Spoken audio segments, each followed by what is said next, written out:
अपने ही बड़े भाई का कत्ल करने के लिए 1900 किलोमीटर दूर बैठा इंसान प्लानिंग बनाता है और वहीं से प्लानिंग के हिसाब से यहाँ कत्ल करवाता है गांव में।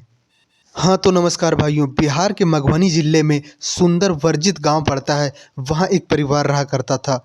शाम का वक्त इस गांव के लोगों को गोलियों का धड़धड़ाहट सुनाई देता है और जिस घर से यह गोली चला था उस घर के और कुछ लोग दौड़ते हैं। जब उस घर में पहुंचते हैं तो देखते हैं कि एक शख्स जिसका नाम विनोद कुमार यादव होता है वह ज़मीन पे गिरा हुआ है और उसके बदन पे 2-3 गोली लगा हुआ है।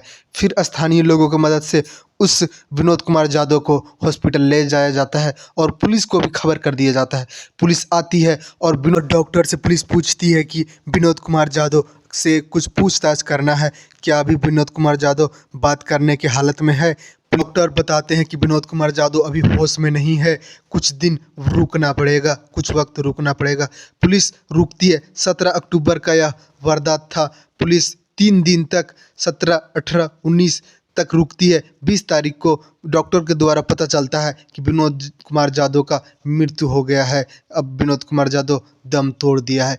पुलिस इस विनोद कुमार यादव का बॉडी का पोस्टमार्टम के लिए भेज देती है। पोस्टमार्टम से बॉडी आने के बाद विनोद का एक भाई होता है सरोज यादव, उसको सौंप दिया जाता है और उसका भाई विनोद कुमार यादव का अंतिम संस्कार कर देता है। लेकिन पुलिस का इस कातिल तक पहुंचना था कि आखिर गांव में रहने वाला इंसान का ऐसा कौन सा दुश्मनी था जो इस तरह आके गोली मार के चला जाता है। इस गांव वाले लोग से पूछती है कि किसी से विनोद का दुश्मनी था क्या, कोई ज़मीन उमीन का विवाद था क्या। लेकिन गांव वाले सारे लोग बताते हैं कि विनोद का कहीं कोई लड़ाई झगड़ा, कोई किसी के पास दुश्मनी नहीं था। विनोद कुमार यादव शादीशुदा था। उसका वाइफ लगातार पुलिस पे दबाव बना रही थी कि मेरे पति को मारने वाला कातिल कौन है, उसे कड़ी से कड़ी सज़ा मिलना चाहिए।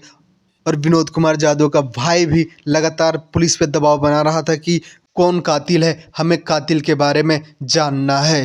पुलिस उस गांव में सीसीटीवी कैमरा देखती है लेकिन उस गांव में कहीं भी सीसीटीवी कैमरा नहीं होता है। फिर पुलिस वहां के कुछ गांव वासियों से पूछने लगती है कि जिस दिन इस विनोद कुमार यादव को गोली लगा था उस दिन कोई कोई गाड़ी को तेज रफ्तार में इस गांव से निकलते देखा था क्या। लेकिन इसमें भी पुलिस को कोई कुछ नहीं बताता। लेकिन एक इंसान बताता है कि हाँ, 2 ऐसे बैग थे जिसको हम बहुत तेज़ी से जाते हुए देखे थे। वो बताते हैं कि दोनों अपाची थे, एक वाइट कलर का, एक ब्लू था। जब पुलिस उस इंसान से उस अपाची का नंबर पूछती है तो वह इंसान बताता है कि गाड़ी इतना तेज थी कि उस नंबर को देखना मुश्किल था। अब पुलिस के आगे चुनौती थी कि उस गाड़ी के कलर से ही उस कातिल तक पहुंचना था। अब गांव में पुलिस उस कलर के गाड़ी का पता करने लगती है तो 2-3 गाड़ी पता चलता है। लेकिन जो भी गाड़ी था वह गाड़ी का चालक जो थे वो काफ़ी उम्रदार थे और वह इंसान बताया था कि सारे 19-20 के उम्र के लड़के रहे होंगे जो उस दिन अपाची पे जा रहे थे। अब पुलिस को गाड़ी का पता तो चला लेकिन कातिल तक पहुंचा नहीं जा सका। फिर पुलिस उस जो विनोद कुमार यादव के भाई और भाभी होते हैं इन दोनों के पूछताछ की करने के लिए पुलिस स्टेशन बुलाती है।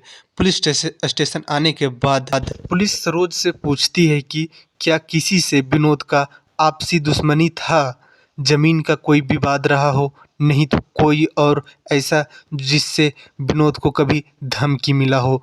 सरोज बताता है कि नहीं, ऐसा कोई कहीं बात नहीं था जिससे मेरे भाई को धमकी मिला हो। फिर सरोज के भाभी से पूछा जाता है कि आपका हस्बैंड से किसी का लड़ाई हुआ था, किसी के साथ प्यार था क्या, किसी के साथ वैसा दुश्मनी था क्या। उसका पत्नी भी बताती है कि नहीं, किसी के साथ विनोद का कहीं कोई दुश्मनी नहीं था।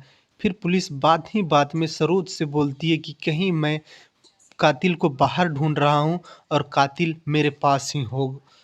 ऐसा जब पुलिस बोलती है तो सरोज का आई कांटेक्ट पुलिस से टूटने लगता है और सरोज का आँख का जो पलक होता है वो झपकने लगता है।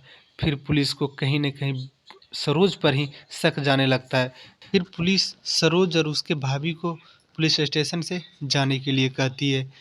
फिर पुलिस उस गांव जाती है जहां विनोद कुमार रहा करता था, और उस गांव में जाने के बाद कुछ लोगों से पुलिस पूछताछ करने लगती है कि सरोज और विनोद का आपसी में रहन सहन कैसा था, बात विचार कैसा है। तो गांव का ही लोग बताते हैं कि जब से यह विनोद का शादी हुआ है तब से थोड़ा सरोज और विनोद में बाताबाती होता था, और दोनों आपस में मिल के नहीं रहते थे। फिर पुलिस वही सरोज पर शक जाता है, और सरोज से इस बार सख्ती से पूछा जाता है